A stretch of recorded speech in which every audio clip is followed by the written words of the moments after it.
안녕하세요, 더월드입니다. 5월 22일은 비트코인 커뮤니티에서 상당히 의미 있는 날이 되겠습니다. 바로 피자데이가 되겠는데요. 미국 시간 기준으로는 오늘이 5월 22일이기 때문에 현재 X를 한번 접속을 해보시면요. 이 비트코인 커뮤니티에서 피자데이 관련해서 상당히 많은 이 기념 포스팅을 올리는 것을 확인할 수 있습니다. 이 비트코인 피자데이에 대해서 잠시 설명을 해드리자면요. 2010년 5월 18일에 미국 플로리다주 잭슨빌에 사는 라즐로라는 닉네임의 비트코인 포럼 이용자가 피자 거래를 제안하는 글을 여기에 올리는 것으로부터 이야기가 시작이 됩니다. 이 라지 사이즈 피자 2판을 자신에게 보내주면 10,000 비트코인을 지불을 하겠다, 이런 내용이었는데요. 역사적이라고 할 수 있는 이 포럼 글은 아직도 온라인에서 서치가 가능하기 때문에 잠시 원본을 찾아서 읽어보도록 하겠습니다. 안녕하세요. 제가 10,000 비트코인을 드릴 테니 피자 2판을 사다 주실 분을 찾고 있습니다. 2판 정도 있으면 다음날 먹을 것도 남아있기 때문에 좋습니다. 남은 피자를 나중에 조금씩 먹는 걸 전 좋아합니다. 직접 피자를 만들어서 가져다 주시거나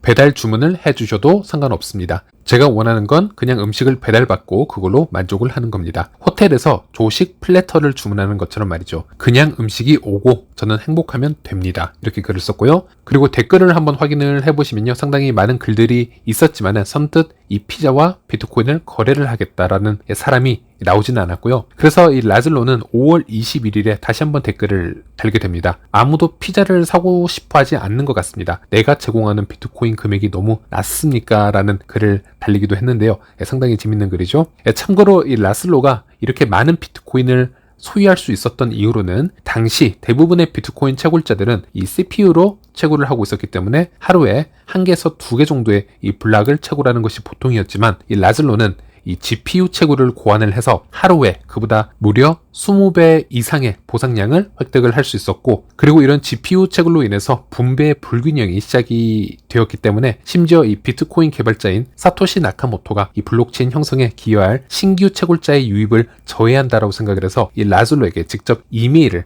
보내기도 했었습니다. 어쨌든 이 거래는 5월 22일에 성사가 되는데요. 영국 런던에 거주하는 19살 제레미 스터디번트가 이 거래를 받아들입니다. 그는 자신의 신용카드로 이 플로리다에 있는 파파존스의 피자를 주문을 하고 이후에 이 라즐로에게 10,000 비트코인을 받고 이 거래를 성사시켰는데요. 이는 이 라즐로에 의해서 온라인에서 거래가 증명이 되었습니다. 이것은 비트코인을 통해서 실물 거래를 일으킨 역사적인 첫 거래였다라고 말할 수 있겠고, 결과론적으로 현재 비트코인은 엄청난 가치를 가지게 되었기 때문에 이 거래가 성사된 5월 22일은 피자데이로 기념일로 지정이 되어서 이 비트코인 커뮤니티나 암호화폐 투자자들 그리고 이 피자 비즈니스 업종에서까지 이 날을 기념을 하고 있습니다.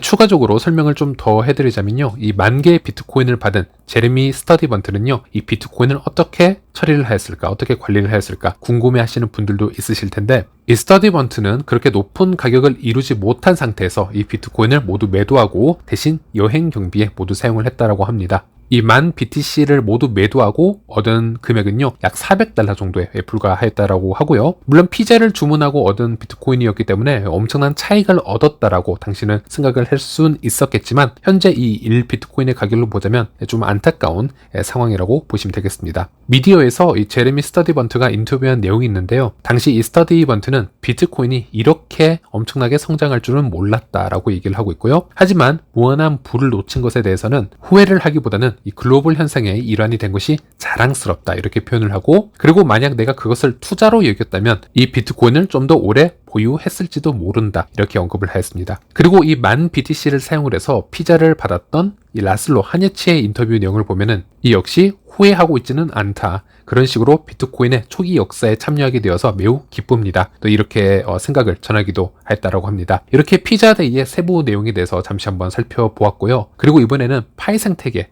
얘기를 잠시 해보도록 하겠습니다. 파이 생태계는 아직도 초기 단계라고 할 수 있습니다. 그렇기 때문에 현재 이 상황에서 그때는 그랬었는데 하는 기억에 남을 만한, 또는 파이의 어떤 역사적인 거래들을 선정을 하기에는 아직 파이의 역사성이 그렇게 길지 않고 조금 짧은 상태이다, 이렇게 말씀을 드릴 수 있겠습니다. 하지만 그럼에도 불구하고 이 파이 생태계 초기에 어떤 거래들이 존재했었는지 한번 알아보는 것도 상당히 흥미로울 것 같아서 영상을 가지고 와 보았고요. 그리고 많은 분들이 이 파이 생태계에 뒤늦게 유입된 분들도 있기 때문에 그분들을 위해서 한번 초기 거래 내용들을 한번 다시 정리를 해보도록 하겠습니다. 제일 먼저 2019년으로 한번 거슬러 올라가 보겠습니다. 2019년이면요, 이 파이 프로젝트가 공식적으로 출시가 된 같은 해라고 보시면 되겠고, 이 파이 블록체인이 아직 출시가 되기 전이다, 이렇게 보시면 되겠습니다. 하지만 당시 코어팀은 약 300명 정도의 이 테스터들을 파이오니어 중에서 뽑고요, 그 300명에게 미리 KYC를 진행을 하고 이 IAT 기능을 제공을 하였습니다. 당시 KYC는 우리가 현재 지금 개선을 하고 있는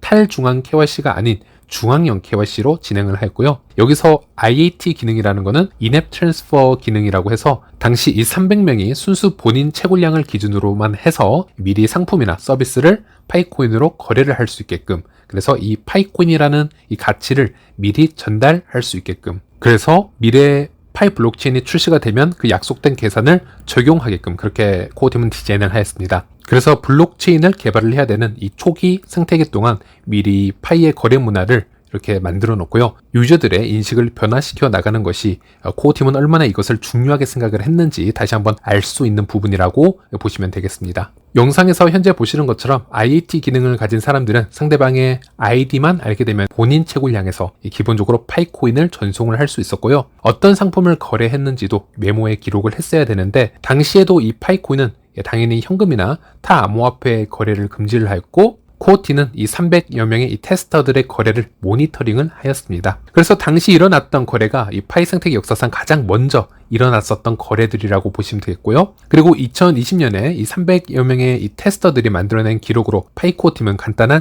정리를 해주었는데, 당시 이 영상에서 코어팀에 의해서 소개된 이 대표적인 거래가 파이 초기 생태계에서 가장 유명한 거래들이 아닐까, 이렇게 한번 생각을 해볼 수는 있겠습니다. 리스트를 보자면요, 이 운송비를 포함해서 18파이에 판매가 된 허니, 꿀 컬렉션이 있고요. 그리고 65파이에 판매가 된 디지털 카메라가 있습니다. 그리고 정확한 파이 양은 알 수는 없지만 이 농구화 거래가 또 진행이 되었고, 또 어린이용 이 스쿠터가 3.5파이에 또 거래가 되었습니다. 그 밖에도 어린이 기저귀, 오일, 배터리 및 자동차 부품에 대해서 이 파이를 통해서 거래를 진행을 했는데요. 이 거래들이 코어팀에 의해서 가장 먼저 소개가 된 사례였다라고 보시면 되겠습니다. 그리고 이와 같은 시기에 파이 코어팀 또한 이 IAT 기능을 이용을 해서 거래를 성사시켰었습니다. 바로 89199라는 파이 아이디를 사용하는 유저가 pi.app이라는 도메인을 보유를 하고 있었는데, 파이 코어팀이 이 도메인을 10,000파이에 거래를 한 사건입니다. 즉 이 도메인을 10,000파이에 샀다라는 얘기가 되겠죠. 이 역시 2019년 12월에 일어난 거래이기 때문에 매우 초기에 일어난 거래 중 하나라고 보시면 되겠고요. 그래서 이 거래는 파이 코어팀의 공지를 통해서 직접 밝혀졌고, 또 89199라는 아이디를 사용하는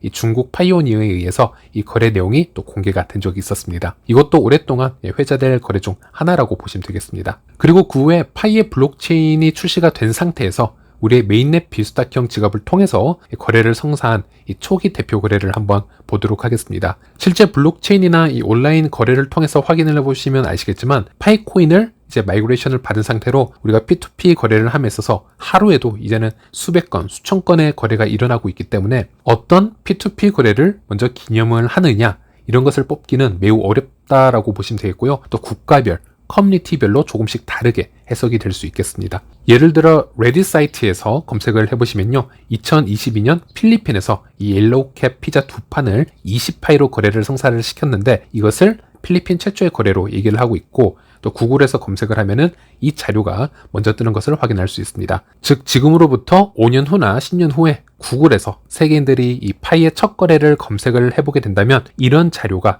레딧에서 또는 구글에서 가장 먼저 뜰 수 있다라는 얘기가 되겠죠. 그리고 같은 기간에 베트남에서는 이 소를 150파이에 거래를 성사시킨 사건이 있었는데요. 이 거래 또한 이 구글을 한동안 장식하기도 했었습니다.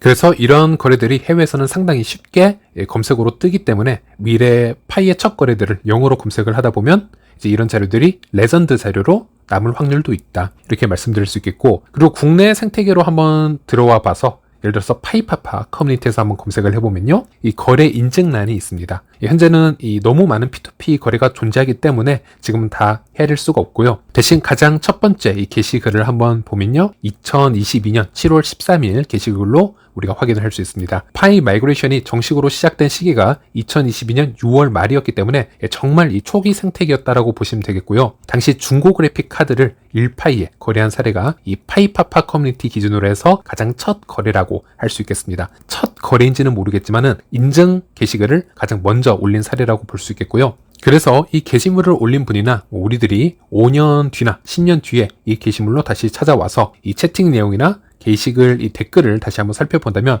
좀 감회가 새롭지 않을까 이런 생각을 해볼 수도 있겠습니다. 근데 여기서 영상을 한번 정리해 보도록 하겠습니다. 저도 이 영상을 간단하게 한번 만들어 보면서 이 첫 거래라는 타이틀 때문에 한번 이 파이 생태계를 서치를 해보긴 했는데요. 사실 이 파이 생태계는 이 파이코인을 통해서 더 큰 규모의 거래를 만들어 나가고 있습니다. 어떤 차량이라든지 뭐 고가 미술품이라든지 심지어 이 부동산 거래도 파이를 통해서 만들어 나가고 있기 때문에 너무 기억에 남는 유명한 P2P 거래들이 많이 있습니다. 그리고 이 테스터 거래일 때도 하나의 거래가 상징적으로 성사가 되고 그 후에 우리가 코인에 어떤 가치를 부여하는 방식이 아니고 다수의 테스터들이 동시적으로 수많은 거래를 만들어 나갔었기 때문에 비트와는 달리 하나의 거래를 뽑기가 상당히 힘들다 이런 부분을 다시 깨달을 수 있었고요. 어쩌면 2019년부터 2024년 현재까지 오픈 메인넷 이전까지 거래를 만들어 나갔던 우리 모두의 거래가 다 믿을 수 없을 정도로 대단한 거래들이고 또 미래 파이 유저들이 이 파이 생태계를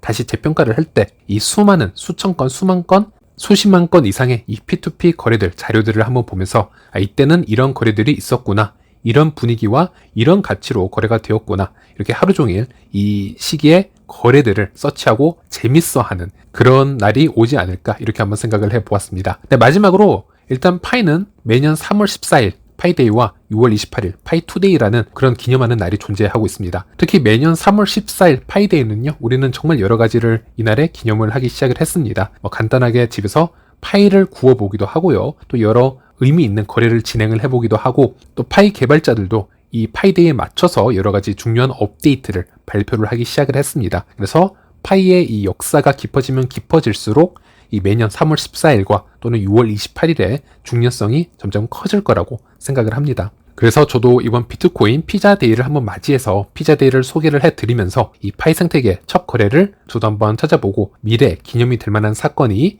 이 파이 생태계에 존재할까 한번 서치를 해보았는데 파이 생태계만의 특성이 너무 또 강해서 또 비트와는 너무 달라서 이미 또 많은 사건들이 존재하기 때문에 꼭 하나의 거래를 손꼽을 필요는 없겠다 이런 생각을 다시 해보면서 이번 영상은 여기서 마치도록 하겠습니다. 네, 다음 시간에 다시 찾아뵙도록 하겠습니다. 시청해주셔서 감사합니다.